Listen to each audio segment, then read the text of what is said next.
Ethos of Silence. A veteran podcast aims to amplify the voices of veterans, creating a safe space for authentic conversations about their experiences, challenges, and triumphs. We seek to break the stigma surrounding mental health and foster community support, resilience, and understanding. Through storytelling, expert insights, and candid discussions, we strive to inspire healing, promote awareness, and empower veterans on their journeys. Welcome. He's going to find a way. Yeah, nowhere close, nowhere close. But that's what I'm saying. So that's it. You know, so like that's where I would relate it. And I know when they built superheroes, they loosely built them on like cultures and like different things, so they can kind of have a moral somewhere to play with them, and kind of like, okay, well, if we base them off of this race or this, that, or the other, we've got a somewhat thing to play with, to where we're like, okay, well, that would be outside of what this would actually do. So it's outside of what that character would do, right? Mm. But yeah, I mean, I literally think, when you go Wolverine and Deadpool, that's the way it falls. Like Wolverine would be your samurai, and Deadpool would be your ninja who just does whatever to get it done. I'll be honest, I don't know. Two sides of the same coin. But if you say so. I did see some of it. I mean, yeah, did Deadpool kind of mimic those? He took on the traits of like the ninja and. Well, he's a hitman. He's a hired assassin. Like, okay. That's what the death pool is. Like they're like an assassin's guild, and mm-hmm. It's like who's gonna die, and his buddy put his name on the Deadpool as being the guy who's gonna die. So he took the superhero name of Deadpool whenever he got his powers. Oh, yeah. Okay. So, anyways, well, that had to be that was a driving force for him to keep doing what he was doing. Kind of. Yeah, the ninja. Mm-hmm. Yeah, that was a. What you got going on with the bracelet and ring matching? What's that? It's just, well, I'm not into any kind of real beliefs in this. This is copper and magnets, and I did some study on it. Okay. A short study. The body needs so much copper anyway. Okay. And there's magnetic fields that are all over the world. I'm tracking, Mr. Copper Magnet. I don't know, no different than the rings you're wearing. Why are you wearing those? Huh? A Marine Corps ring and some other ring. And a Reaper? A Reaper, yeah. Yeah. Yeah, what signifies. It's just copper. Copper's been around for thousands and thousands of years. Yeah. It's supposed to have some quality. I don't know about you, but I don't like coppers. Coppers. Meow. We need coppers. I can think of a city that really needs some coppers. I hear you. So let's jump in where we left off with this Ethos of Silence. It's going to be 7.0. Very good. Very good. Jump in with another how am I reading? Ethos here. Oh, good. Man. Your reading's coming out all right. I wonder if I ought to turn this up a little. There we go. There we go. All right. So, for those of you that are following along, the Warrior Ethos, Stephen Pressfield, we are in, chapter 17, and we're on page 50. And it's been quite an interesting book for those who want to continue reading along. Among all elite U.S. forces, the Marine Corps is unique in that its standard. We don't like this one. Let's just skip this one. All right. Among all the elite U.S. forces, the Army is unique in that I'm kidding again. It is actually the Marine Corps. My brothers in arms is that its standards for strength, athleticism, and physical hardiness are not exceptional. What separates Marines instead is their capacity to endure adversity. Marines take a perverse pride in having colder chow, crappier equipment, and higher casualty rates than any other service. This notion goes back to Bellewood and earlier. Bellewood. Bellewood? Yeah. Bellewood. World War I. Bellewood. Oh, Bellewood. Okay. But it came into its own during the exceptionally bloody and punishing battles of Tarawa. World War II. Tarawa and Iwo Jima. The Chosin Reservoir. Yeah, Frozen Chosen. Mm-hmm. That's Korea. And Kaisan. I know those. I don't know why. They just seem spelled differently when I was looking at them and reading. Yeah. You could say in a conversation, I'm like, yeah, and then this happened as Marine. So then you go to read it and push the flag up. Yeah. Okay. All right. I can read, guys. Really. Seriously. Part Army, part Marine here. That's all right. If I wasn't a Marine, I wouldn't know where any of them islands are on the map. Yeah. Just put a flag on it. That's We're it. going there. Yeah. That's now ours. Kind of like the Gulf of America.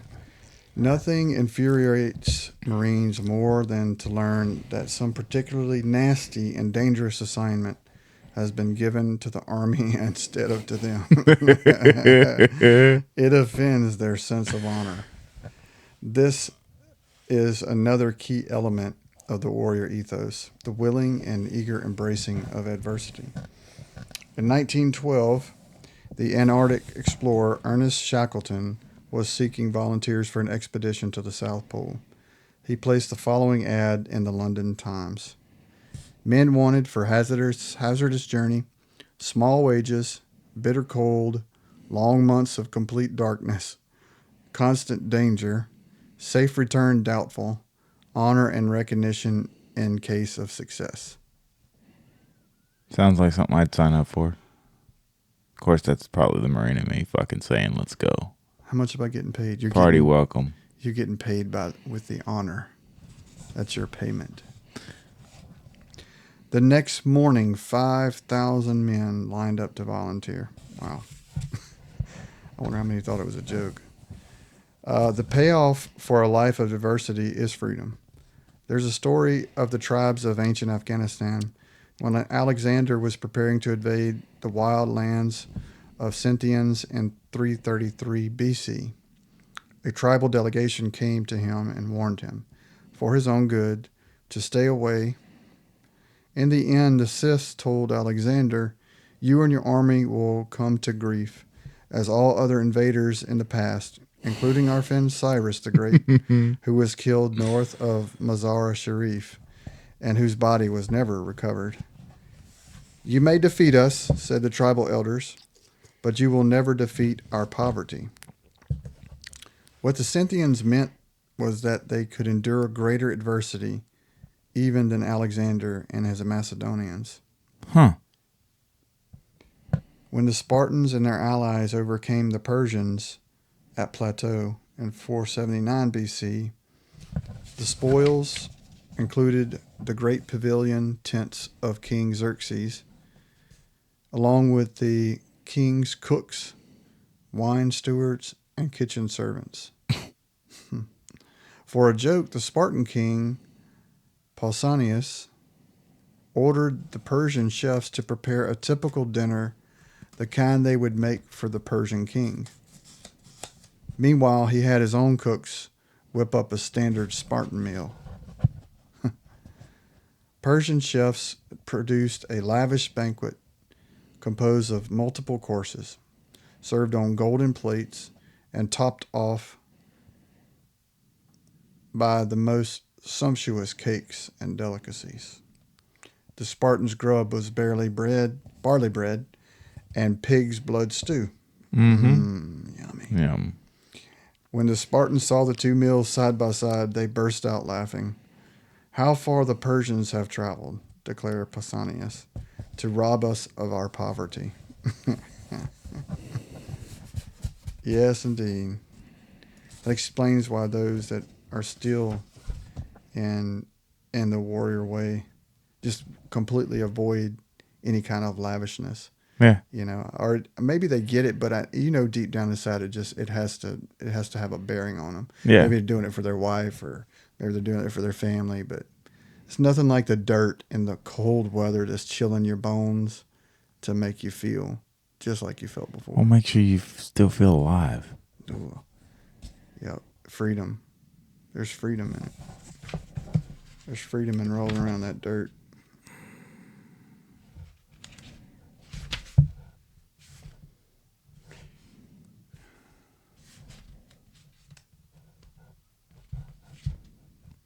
Yeah, the simple life. You know, the honor and the discipline and the principles taught. Well, and I mean, When you're robbed of them, you don't feel the same. We're sitting here grinding the same stone over and over again with this stuff. but it's just the fact that some lessons in life have to be taught hard, and some things that if you provide yourself too much of these creature comforts of life, you forget the lessons you've learned, or you feel like those lessons were learned and forfeited. You never want to forfeit those lessons. You want your offspring to be better off than what you are, but you still want them to learn the values and the lessons you learn, because you don't want them to have to learn it the hard way. But some things have to be learned the hard way, and it's a lot easier to teach somebody the hard way of the bare necessities you need to fucking survive, and what the lavish stuff is, by giving them a taste of the lavish, not living in the lavish and giving them a taste of the bare bones. Yeah, right. That's too much of a conflict to come back from when they've gotten older and they've only, seen what it's like to have the padding and the padding removed whenever they go on a camping trip and they have to use an air mattress. Okay, that this is not roughing it, guys. This is not you understanding the bare necessities of what there are.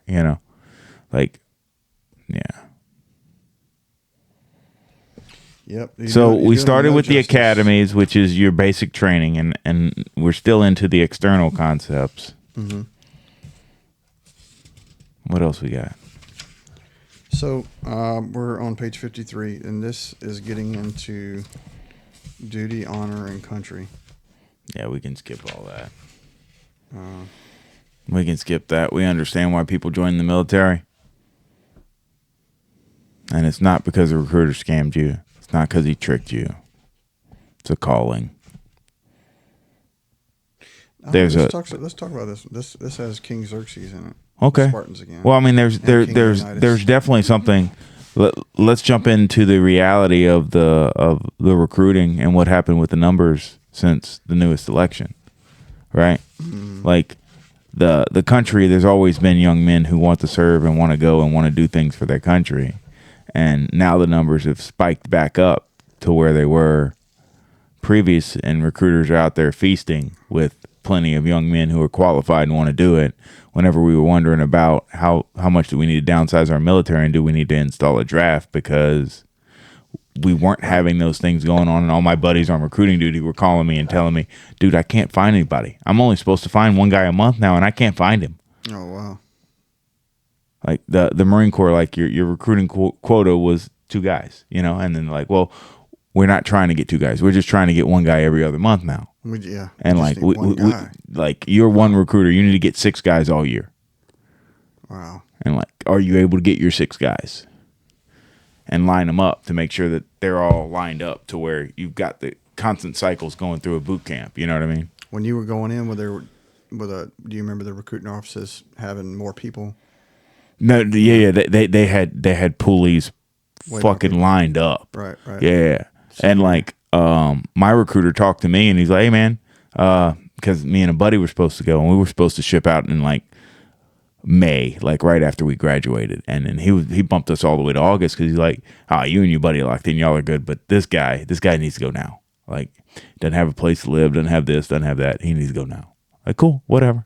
Yeah. So shipped 2 people in our place and bumped us back a little bit. A lot more people was joining back then. I remember the same. I remember the MEP station in New Orleans in the 90s was just packed. Jammed. And you could, the bus I was taking down from the Greyhound bus station to MEPS even had was loaded. Everybody was going to MEPS. There was still soldiers on there. Yeah. It was common to see that. Mm-hmm. I guess it's not so common now. It's. Well, no. I mean, they're speaking speaking that the numbers are going back up. So that's always a good thing. My buddies on recruiting are saying, it's getting easier. They've got people coming in now, people wanting to do it. So I mean, it matters. But I mean, They've put some. They put out some things. We've also finally ended the 20-year war that we had going on in Iraq and Afghanistan. So I mean, maybe that has something to do with it. And I'm completely off base, completely off touch. Who actually knows what's going on in the minds of these young men going through school these days? And they've lifted a lot of the things in which they were forcing soldiers to do before. They did. So that made that. But they've also changed. They've They've also changed a lot of restrictions, changed a lot of different things, and I mean, hopefully they've gone back to it wasn't broke before. Let's go back to that. Maybe that worked. Let's go back to that. It's still a great viable option for a young man or a young woman to pick one of the branches to go to travel the world, to learn how to become part of the country. So what's the warrior ethos say about duty, honor, and country? Let's get into it. Okay, duty, honor, and country, chapter 18. If shame is the negative, honor is the positive. Yeah, I agree with that. In Pashto is honor. Nangwali is the code honor by which the Pashtun tribe warriors live. Bushido is the samurai code. Every tattoo parlor adjacent to a Marine Corps base has this in innumerable design variations. Death before dishonor. Yep. Death before dishonor is Marines, Army. It was just a warrior. It was a warrior ethos. It was all through the 70s and 80s. It still is. It still is. It still is. It should be even counted.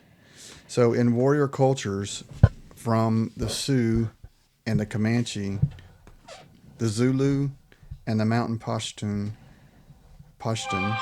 honor is a man's most prized possession. Without it, life is not worth living. In 413 BC, the Spartans sent a general named Gylippus to their Sicilian allies in the city of Syracuse, which was under siege by the Athenians. Gylippus, I'm saying this right, Gylippus. I'm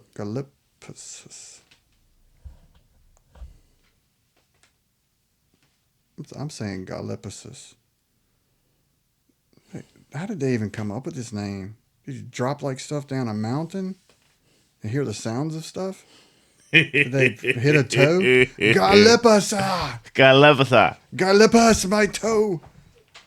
Okay, Gylippus' first job, I call him the G-Man. Gylippus' first job was to pick from the civilian population those men who would make the best military officers. Gylippus instructed his lieutenants to seek neither men who craved wealth nor those who sought power, but to select only those who desired honor. Honor under tribal codes is a collective imperative. If a man receives an insult to his honor, the offense is felt by all the males in his family. All are mutually bound to avenge the affront. Yeah. Yeah. No. Losing your honor could strip you of what you have. Yes. And it may be whimsical now, but it's still affront. It's still stuff that happens today. And it's a strike directly at your pride. I mean, yeah. It should be balanced out though, because Jesus' teachings balance us not to fight first. Young men need to learn how to throw hands. I didn't say they couldn't. I mean, Jesus tipped tables for his beliefs. That's what I'm saying. But it shouldn't be started that way. It should be something fair. Should be finished. Be honored. And God and Jesus both know men are always going to be men. It's supposed to be finished that way. It's finished. It's fighting. Did it lead to a sin? Did I hate that person? That's when the sin occurs. But a fight's a fight. There's no offense to that. I mean, your brother punches you in the mouth, pissed off, I haven't lived for you got a busted lip. Hey, brother, how you doing? You okay today? That's it. Yeah, I'm good. So the American brand of honor is included on the football field, in the locker room, and in the street. Back down to no one. Avenge every insult. Never show fear. Never display weakness. Play hurt. Never quit. At Thermopylae in 480 BC, the Persian king Xerxes, at the head of an army of 2 million men, demanded, I know, right? That's a million. We had 250,000 go in Iraq. Yeah. 2 million. 8 times that amount. 2 fucking million.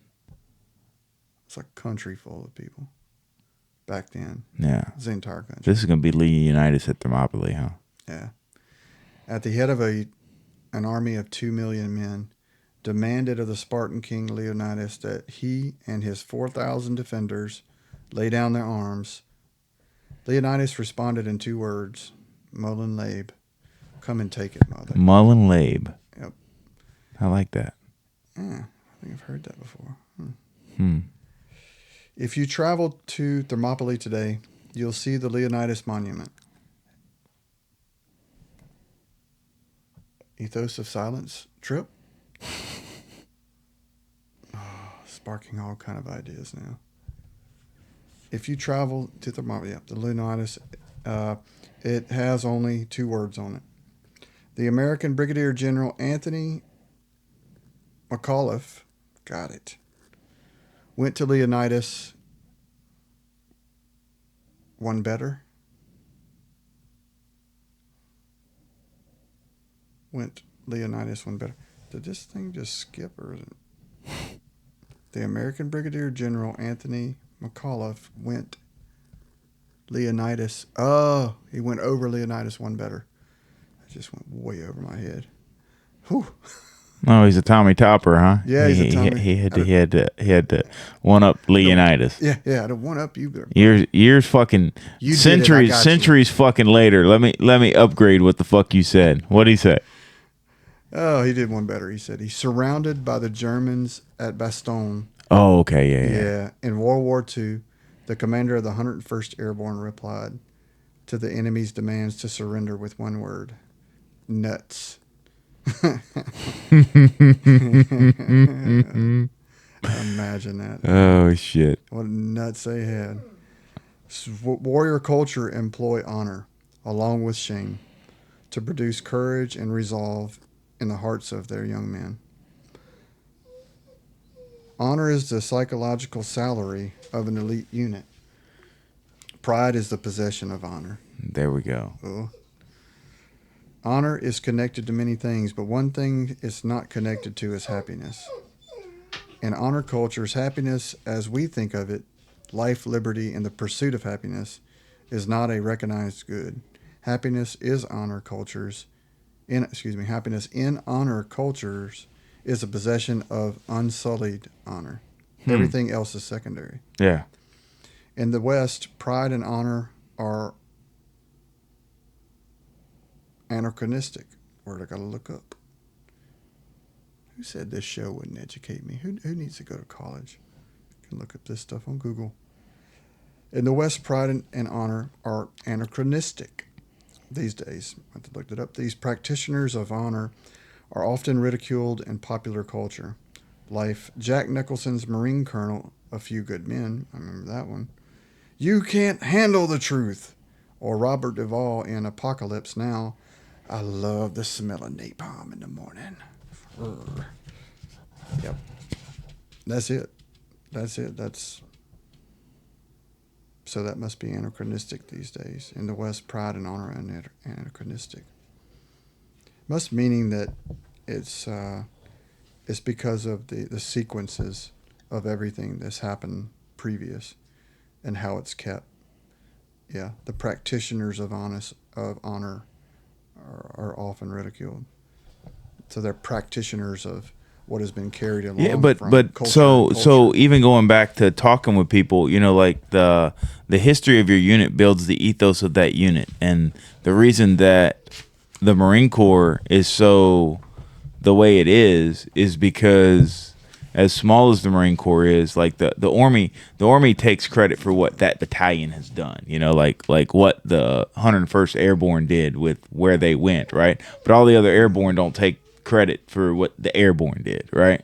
The Marine Corps, every Marine takes credit for Iwo Jima as if they were fucking there, right? So every Marine has all these stories of these legends that are fucking pride that they do, and they build up this ego in your head, and that is it, That's a driving force, though. Yeah, it's a great driving force. Yeah, and I mean, don't get me wrong. Each squadron has amazing fucking histories of all the places they've been and all the other different things they do, and you learn the histories of a air wing when you go there, and all the aircraft type model series they've flown and all the other different things, and they've flown combat sorties in these countries on these missions and these days and all this other different stuff. So I mean, it's really interesting to be attached to a squadron that possibly flew air support for my grandpa at one time, and different stuff like that. Like it's really cool to look and know the fucking history that of how small the Marine Corps is, and know that, you know, hey, look, he was in country these times, and this squadron, even though they were flying this type model series, because obviously fucking they weren't flying Harriers back then, but this squadron number was attached to, you know, these aircraft that were flying air support at that time. You know, it's like cool. You know, like there's similarities there. So pretty fucking awesome. And the just all the pride that's taken from that. And I think that builds the warrior ethos a little bit. And sure. you know, as an NCO, when you're giving out those hip pocket classes and trying to build up the morale of your troops and trying to build up their just the way they're gonna problem solve things that come their way, you build that ethos in them too. So yeah, cool. For sure. Yeah, it's a real collective reasoning to push your spirit back to where your grandfather was. There's that great sense of honor of what he did and what he carries through. It's collected through the generations, and why it's important for us to remember that. We should never let go of what we have. We spend one day letting go of what we have or what we are, despite what it's wrapped up in. We're going to lose a sense of who we are, you know, and we're going to be back in another boat. And that ties right back into why we don't reach for the luxury items in life, because we're not trying to climb out of where we're at. We love where we're at. We appreciate where we're at, and we have more than enough to survive where we're at. There's no reason to try and climb the next rung. What's that saying about it's better to be a farmer in a garden? No, it's better to be a warrior. Better to be a warrior in a garden than a farmer, and then a gardener in the war. That's it. But what you were talking about was the fact of old boy in the mountains fucking saying, I'd rather be the fucking king of this mountain than a peasant in the field. Yeah. Yeah. I'd rather rule over my pile of rocks than enjoy the luxury of the fucking field over there where I am now one in the masses. I'd rather be the king instead of one of the many. It just must have shown his insight, because he never lost sight of that. There was always a haunting hazard over the horizon. It must have been in his spirit that would have been what was coming, or could possibly have come. So anytime you grow something, right? So something that's grassroots is me and you. But if we were to slap this title or train somebody on how to do something, and then they're going out and they're representing us without us being there to be us, you know, it's like the idea of franchising, you know, like the guys who started McDonald's. If you ever watched that Netflix series, right? They started McDonald's and they were running their one little McDonald's, and they tried opening another one, and the people weren't listening to them and weren't doing the different things, you know, and it took the guy opening it as a real estate model instead of trying to open it as a burger joint, you know, to make the money and do the stuff. But still, like the model of the way you're doing it and how efficient it is, you know, like I can, if you ever open your mower shop, right? You run your mower shop. You can do your mower shop. You do all the repairs. You do all the stuff, right? I can't leave it to but whenever you go to open a second mower shop, you can't be at both fucking shops. Mm-hmm. So now the quality falls down because you're the mower man. There is nobody else who can do the repairs the way you do the repairs. Can't leave the shop back here and expect it to be the same as it's been proven to be done before. Exactly. Mm-hmm. So I mean, and it's that.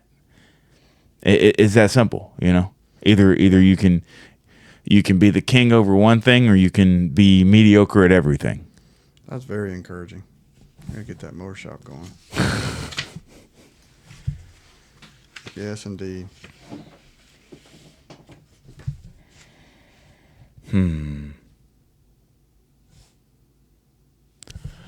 All right, buddy, we're at 28 on this one. So this was Ethos 6-7. Yeah, the next chapter is 19, so I think it'll take up a Okay. little bit more than what we got left, unless you want to push it. No, we're good. We're good. Want to push it? Nah, we can get some recordings in. You got any final words of wisdom? I got nothing right now except to keep pushing forward. Never give up. There's no dark. It's too dark. Give us a call. Reach out. Check on your battle buddies. And buddy checks are important. And love each other. Yeah. Iron sharpens iron, baby. That's all we're doing here, making each other better. Help us become the resource everybody needs. Ethos of Silence, we're out. We out. If you need more information on veterans benefits, please visit our website at vfwpost4224.org. That's Victor Foxtrot Whiskey, post4224.org. All of our contact information is in the description of the video. Please email us if you have any questions. We now have a moment of silent prayer for those still in the battle, for our departed comrades, for those missing in action, and for those held as prisoners of war.